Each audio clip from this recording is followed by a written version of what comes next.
I am Tyisha Williams Bellot of the University of the West Indies, and I am here with this presentation titled A Call to Action Addressing the Health Effects of Substance Abuse Among Dominican Youth.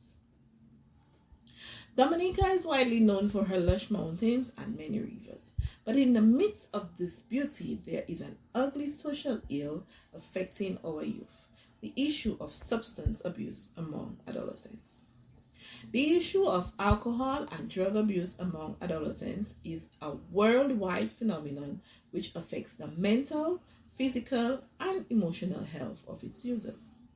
In Dominica, the issue of substance abuse among youth is an unhealthy trending habit that needs to be addressed in order to preserve Dominica's adolescent population.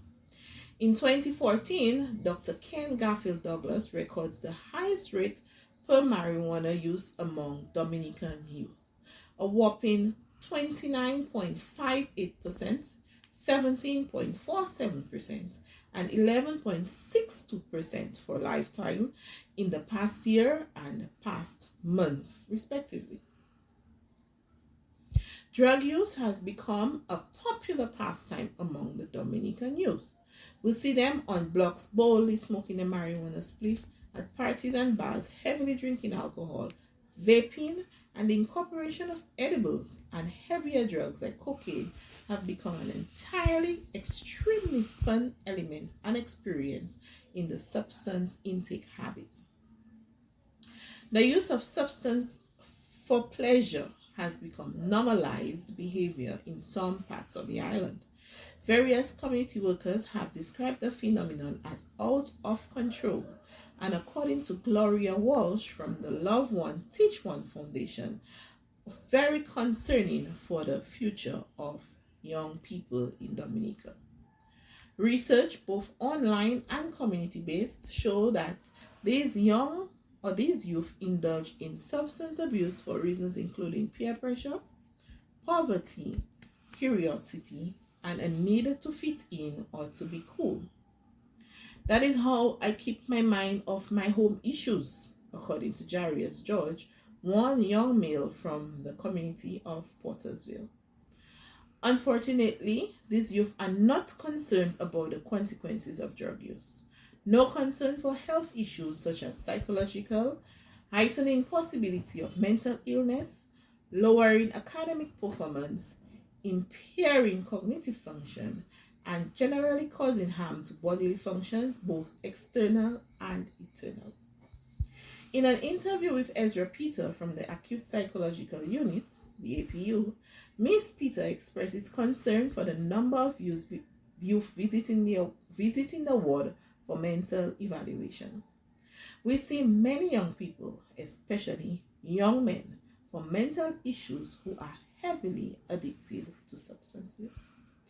A night out drinking hard rum causes liver damage, but it's cool.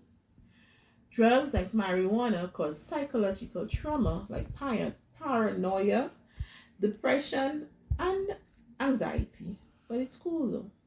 An even more concerning consequence of substance abuse is that it leads to risky behavior, which can result in unwanted pregnancies or even worse, contracting STDs and HIV or AIDS. But it is cool though. So what can we do?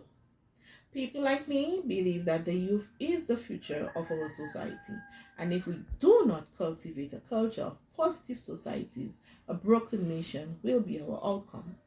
It is important for those of us who know better to advocate for drug use education through various platforms. I am proposing involving the schools and other community-based institutions in awareness campaigns to implement awareness programs that will influence change. Say no to drug movements through physical outlets such as service clubs, including the Rotary Club of Roseau, and media outlets such as TikTok and Instagram, using short reels to bring the message across.